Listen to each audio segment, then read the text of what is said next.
আসসালামু আলাইকুম and hello everyone, কেমন আছেন সবাই? আশা করি অনেক ভালো আছেন, সুস্থ আছেন।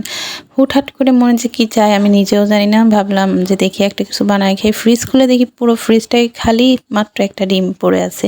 তো ভাবলাম একটা ডিম দিয়ে কী বানানো যায়, কী বানানো যায়, হুট করে আমার মনে হলো যে একটা ডিম দিয়েই কেন না একটু পিঠে বানাই খাই।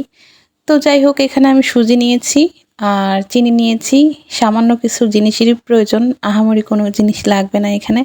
তো জাস্ট সুজি, ডিম আর হচ্ছে চিনি, এই ৩টা উপকরণ হইলেই আপনার মনে করেন পিঠাটা বানাইতে পারবেন।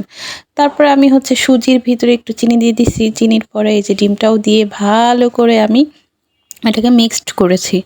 এটাকে যত মিক্সড করবেন তত এটা ফমি একটা মানে লেয়ার চলে আসবে। আর থিকনেসটা ঠিক এরকম রাখতে হবে, তাহলে মনে করবেন যে এটা পারফেক্ট আছে। আর এটাকে আপনি রেস্টে রাখতে হবে পুরা হচ্ছে ২০ থেকে ৩০ মিনিট, আধা ঘন্টা। আর কেউ চাইলে আপনি সাথে সাথেও খেতে পারবেন। যদি সুজিটা একটু ভিজে তাহলে হয়তো খেতে একটু বেশি মজা হবে। তারপর আমার হাতে বেশি সময় ছিল না, আমি জাস্ট ১৫ মিনিটের মতন রেখেছিলাম। আর দেখেন উপরে একটু বাবলসের মতন হয়ে গেছে। তো যাই হোক, এখানে আমি মিনি একটা কড়ই নিয়েছি। কড়ই নেওয়ার পরে হচ্ছে এখানে একটু তেল দিয়ে দিছি।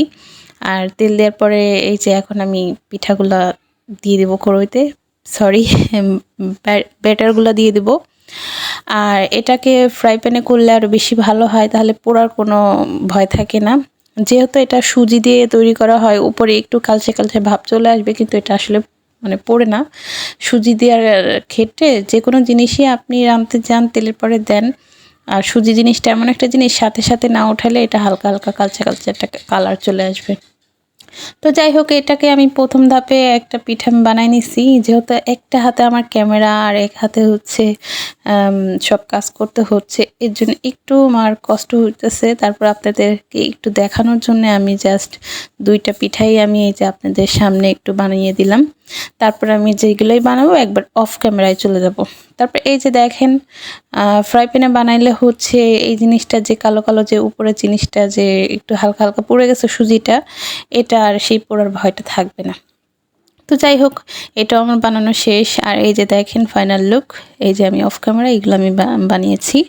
এখানে পিঠাগুলা পড়ে নাই, জাস্ট হালকা একটা কালার চলে আসছে।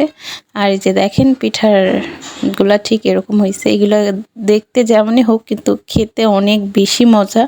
আপনারা চাইলে ঘরে ট্রাই করে খেতে পারেন, আশা করি নিরাশ হবেন না।